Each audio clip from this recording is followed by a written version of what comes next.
Cliff Key in Las Vegas happened this weekend, and there were so many exciting upsets. In this video, I'm going to talk about the 3 major takeaways that I had from the tournament. So let's stop stalling and start talking wrestling.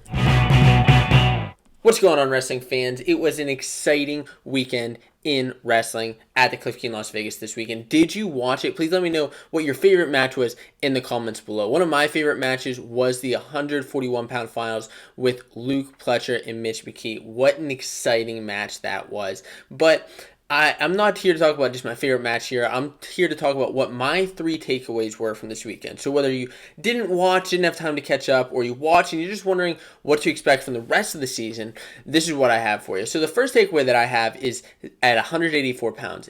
Zahid is a beast. The first takeaway that I have is Zahid Valencia is an absolute monster. He has earned his number 1 spot. He was number 1, but now he's shown it, he's proved it, and he deserves to be number 1 far and away from the rest of the competition. He showed it at Cliff Key. He bonused his way all the way to the finals and also in the finals over Trent Hidley of NC State. Of course, as Hayden Hidley's younger brother is Trent.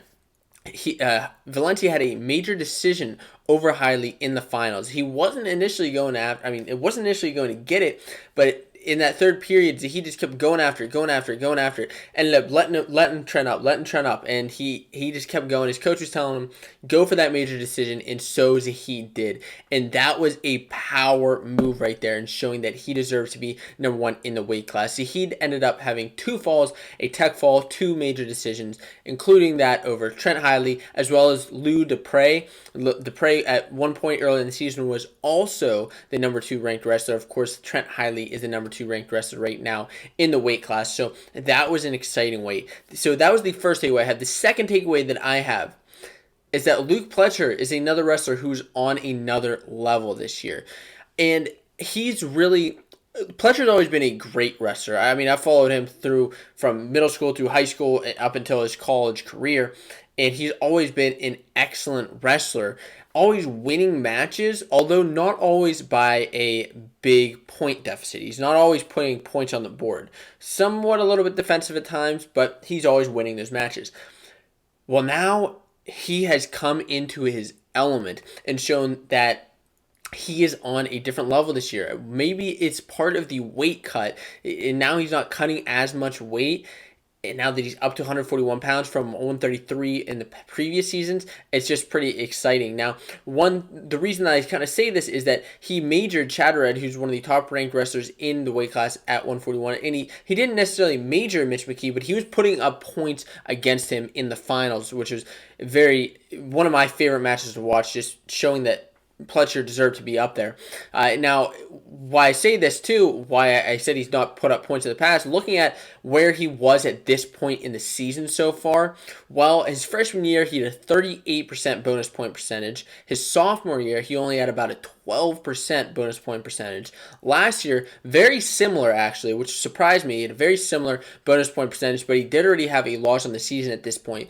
And this year, he's on pace, undefeated, number 1 in his weight class, already with big wins over other people in the weight class, and he also has that 57% bonus point percentage, which is very exciting. And the third takeaway that I have from the Cliff Key in Las Vegas is that there are new title contenders at a few different weight classes. We've seen, as I mentioned already in this video, many upsets from this weekend, and that is to show that anybody can win at these weight classes.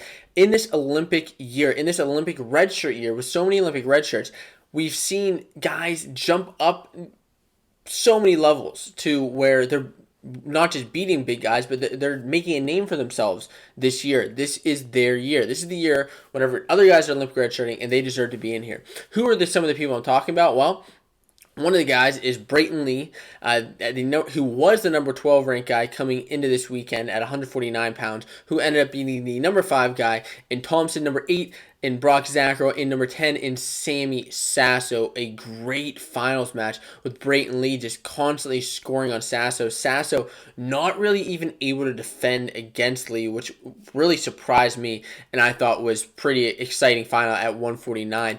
At 157, Ryan Deacon. Deacon was a name that I don't think deserved or had enough credit behind it. He deserves credit, but he didn't get the recognition where he will be getting now that he's beat number 2 in a winner's weight class. Number 2, of course, being David Carr of Iowa State and Hayden Hiley of NC State. What an exciting finals match. Deacon, another guy who just kept going after Hiley, and Hiley just not really able to defend against his shots. And the score ended up being 6-2 in the finals, with Deacon getting that victory, that eye-opening performance of the tournament.